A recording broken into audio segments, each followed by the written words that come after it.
Hi and hello.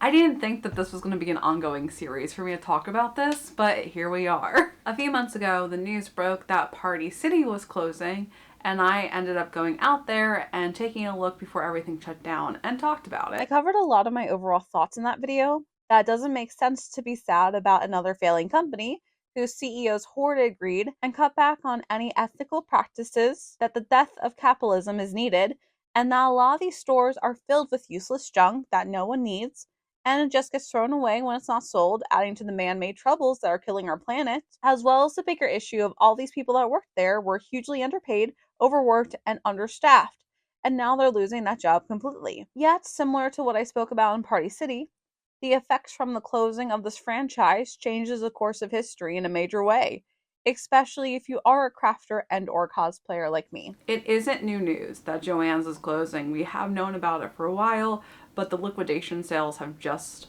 started coming through to make it reality.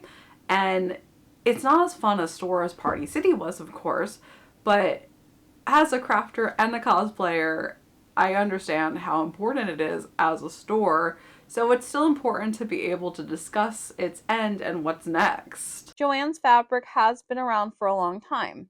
What started out as the Cleveland Fabric Shop in Cleveland, Ohio in 1943 expanded to fabric centers in 1998. In that time frame, they also acquired House of Fabrics and then renamed their stores to Joann Fabrics, the company that we know today. It's hilariously ironic that even though they have a long history, the Joanns that most people know today has only been around for 20 some years, which makes me ask the question, would this be considered another millennial associated store? I know most people have thought of grandmas and Midwest moms being the primary demographic, but I think over the last decade, a lot of millenniums and Gen Z have picked up quote unquote grandma hobbies, such as knitting, crocheting, quilting, painting, and scrapbooking, as well as many other at home hobbies. And one of the main places to get any of the supplies needed for the aforementioned projects would be at Joann's. Similarly to Party City, Joann's is not a store that I visit year round. But as a cosplayer and someone that does a lot of crafting, it is a place that I go to for a lot of my needs. This is where I would get a lot of my cosplay supplies last minute because, sure, you can plan ahead for the cosplays you want to make, but as we all know within the community, the con crunch is real and there's a need to be able to run out last minute to a store to get what you're missing. And just like I mentioned numerous times, there's certain things that you have to buy in person. Fabric is one of them, especially with how different it might look online as well as feel.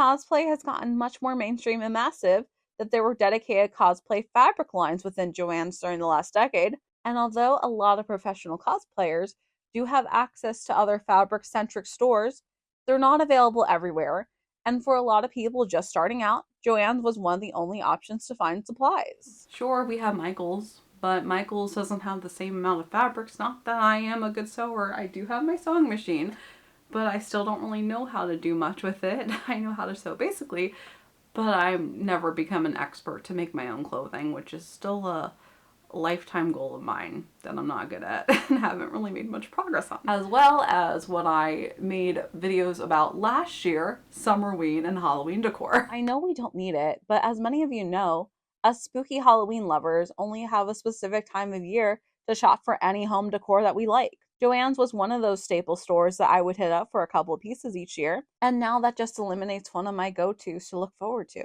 It's a running joke that I have with myself that the two halves of the year are split. So the first half of the year is when I use up all my stuff. I'm more of a hermit and I just work on my own little crafts and projects. And then the second half of the year is when everything happens. Cosplay season starts, then it's Halloween season, and that's when I'm booked and busy. Maybe this will be a good thing. Maybe this will force everyone to be creative again in more ethical and sustainable ways. And there will be more ways to support smaller businesses instead of catering to the big box stores we all got used to.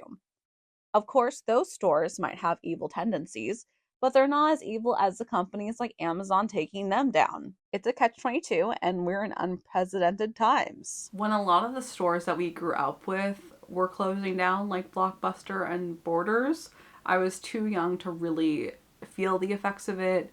I was still a kid, so I didn't realize how much it changed the demographic of retail. And now that I have over a decade of retail experience, it's a whole different ballgame. And that's also why I feel like it's important to comment on it. So now I ask a question to you guys. Will you be missing Joann's as well? Will you be affected by the changes? And where are you gonna go now to get your craft and cosplay needs? So it's a lot of thoughts, it's a lot to think about, but for now that was my little Joann's retail TikTok discussion. And until then, I will see you in the next one.